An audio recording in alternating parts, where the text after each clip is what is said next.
Dengan Riza di sini ketemu lagi di kuliah kita Manajemen Lembaga Keuangan, kuliah ke-9 mengenai manajemen factoring atau anjak piutang. Sebelum kita mulai videonya, ada baiknya untuk diklik tombol subscribe-nya dan diklik loncengnya agar selalu mendapatkan notifikasi dari kuliah-kuliah kita selanjutnya. Sejarah factoring. Factoring yang dikenal dewasa ini pertama kali tumbuh di Amerika Serikat tahun 1889. Kemudian menyebar di Kanada sekitar tahun 1930-an sampai kemudian meluas di negara-negara Eropa Barat, Australia, Selandia Baru, Jepang, Filipina, dan akhirnya Indonesia yang mulai mengedal modal pembiayaan ini pada akhir tahun 1988 sejak berlakunya keputusan Presiden nomor 61 tahun 88 tanggal 27 Desember 88. Di Amerika Serikat, anjak piutang atau factoring merupakan pembelian piutang jangka pendek oleh factor dari klien sebagai penjual, disertai pengalihan hak dan pemberitahuan kepada debitur tagihan tersebut.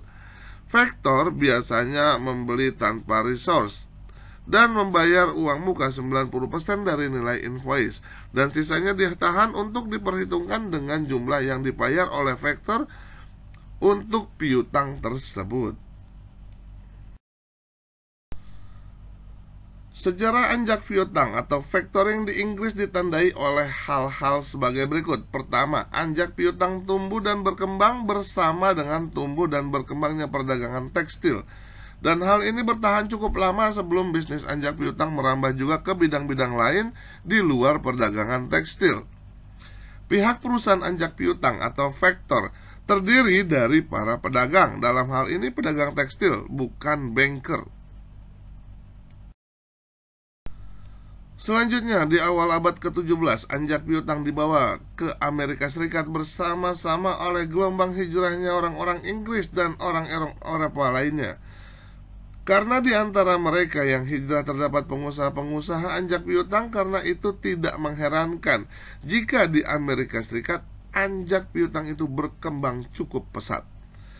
Dalam perkembangannya ada variasi anjak piutang di berbagai negara. Jika di Inggris dan Amerika Serikat anjak piutang dimulai dari anjak piutang untuk tekstil, maka anjak piutang di negara Belanda dimulai dari anjak piutang yang bergerak di bidang pelayaran. Pengertian anjak piutang atau factoring. Anjak piutang dapat diartikan berpindah atau bergerak, sedangkan piutang artinya tagihan yang atau uang perusahaan kepada para pelanggan yang diharapkan akan dilunasi dalam waktu tertentu sejak tanggal keluarnya tagihan. Sehingga anjak piutang atau factoring merupakan suatu usaha pembiayaan dalam bentuk pembelian atau pengalihan serta pengurusan piutang atau tagihan jangka pendek suatu perusahaan dari transaksi perdagangan dalam dan atau luar negeri.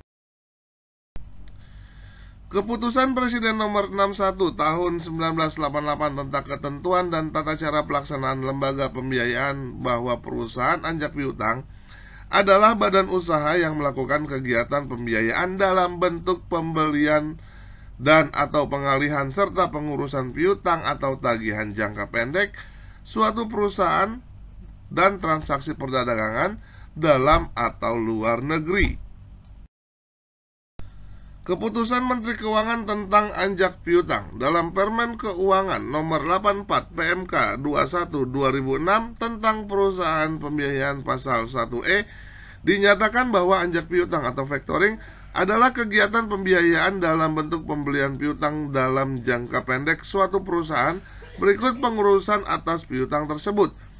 Secara lebih rinci dijelaskan pada Permen Keuangan pasal 4 sebagai berikut. Yang pertama, kegiatan anjak piutang dilakukan dalam bentuk pembelian piutang dalam jangka pendek suatu perusahaan berikut pengurusan atas piutang tersebut.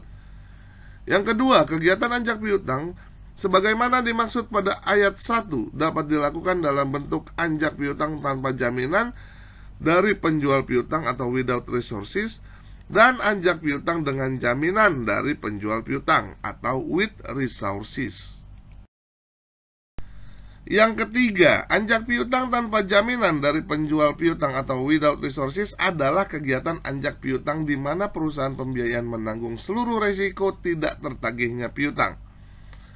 Sementara Yang keempat, anjak piutang dengan jaminan dari penjual piutang atau with resources adalah kegiatan anjak piutang di mana penjual piutang menanggung resiko tidak tertagihnya sebagian atau seluruh piutang yang dijual kepada perusahaan pembiayaan. Selanjutnya yang kelima, piutang dagang jangka pendek sebagaimana dimaksud pada ayat 1 adalah piutang dagang yang jatuh tempo selama-lamanya 1 tahun. Selanjutnya adalah unsur anjak piutang. Kegiatan pembiayaan anjak piutang tentunya banyak pihak-pihak yang terlibat di dalamnya. Pada pihak tersebut tentunya merupakan suatu kesatuan yang tidak dapat dipisahkan yang mendorong berjalannya suatu transaksi pembiayaan anjak piutang. Beberapa unsur dalam anjak piutang yang pertama adalah faktor atau perusahaan anjak piutang, yaitu badan usaha yang melakukan usaha pembiayaan dalam bentuk pembelian dan atau pengalihan serta pengurusan piutang atau tagihan jangka pendek suatu perusahaan dari transaksi perdagangan dalam atau luar negeri. Yang kedua adalah klien atau penjual piutang, adalah perusahaan yang menjual dan atau mengalihkan piutang atau tagihannya yang timbul dari transaksi perdagangan kepada perusahaan anjak piutang. Dengan demikian, klien adalah pihak yang mempunyai piutang atau tagihan piutang atau tagihan mana akan dialihkan kepada perusahaan anjak piutang. Yang ketiga adalah nasabah atau customer, adalah nasabah yang menjadi pihak yang membeli barang dari klien yang pembayarannya dilakukan secara kredit. Kegiatan anjak piutang. Di dalam kegiatannya perusahaan anjak piutang melakukan yang pertama, mengambil alih tagihan suatu perusahaan baik secara dibeli atau dengan cara lainnya sesuai dengan kesepakatan. Yang kedua adalah mengelola usaha penjualan kredit atau pembiayaan suatu perusahaan. Adapun sumber keuntungan perusahaan anjak piutang adalah biaya yang dikenakan kepada kliennya yang terdiri atas: pertama, jasa penagihan atau service charge yang besarnya tergantung pada kesepakatan. Yang kedua adalah biaya administrasi atau discount charge yang besarnya tergantung juga pada kesepakatan. Jenis-jenis anjak piutang. Jenis-jenis anjak piutang adalah sebagai berikut. Yang pertama ada full service factoring, yaitu jenis anjak piutang yang pertama yang paling umum adalah full service factoring. Seperti namanya, perusahaan anjak piutang bertipe full service menyediakan segala jenis jasa kegiatan anjak piutang, mulai dari penagihan, penerbitan invoice, sampai penerimaan dana dari debitur. Full service factoring juga bersedia menagih segala jenis piutang, mulai dari piutang normal sampai kredit macet atau bad debt. Yang kedua adalah resources factoring. Resources factoring adalah perusahaan anjak piutang mirip dengan full service factoring. Akan tetapi, resources factoring tidak mau menerima perjanjian anjak piutang yang menyertakan bad debts. Penagihan terhadap bad debts akan tetap dilakukan, tapi resiko gagal bayarnya tetap ada di pihak perusahaan klien. Selanjutnya yang ketiga ada bulk factoring. Bulk factoring adalah jenis anjak piutang yang hanya mengcover kegiatan pembayaran di muka atau DP dan penagihan periodik kepada debitur saja. Yang keempat ada maturity factoring, yaitu jenis anjak piutang yang satu ini berbeda dengan jenis-jenis anjak piutang sebelumnya.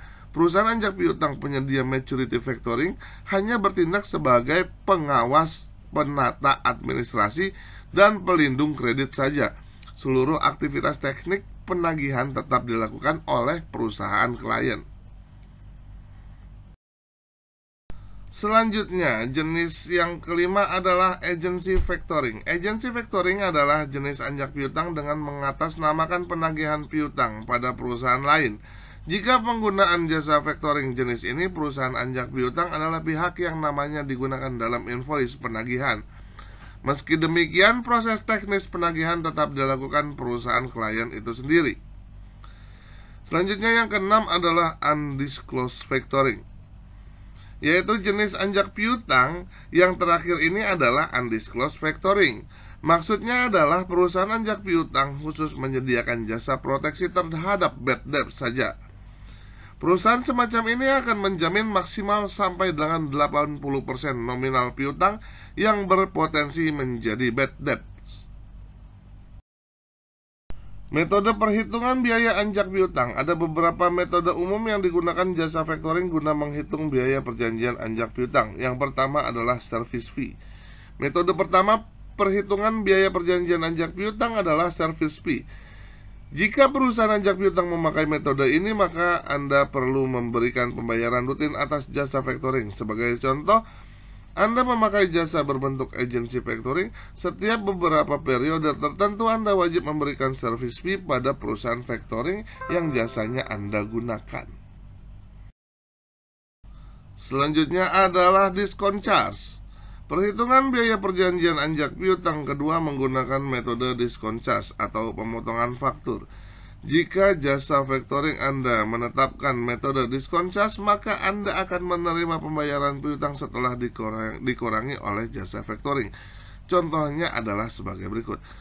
Anda melakukan penagihan piutang sebesar 100 juta sebagai perusahaan anjak piutang yang disepakati discount charge-nya adalah sebesar 10% dari nominal faktur. Maka perusahaan anjak piutang akan menerima 10 juta dari total piutangnya. Manfaat anjak piutang. Bagi perusahaan dengan perputaran bisnis yang cepat, anjak piutang adalah fasilitas pembayaran yang sangat bermanfaat. Selengkapnya sebagai berikut. Yang pertama, memperlancar arus kas perusahaan.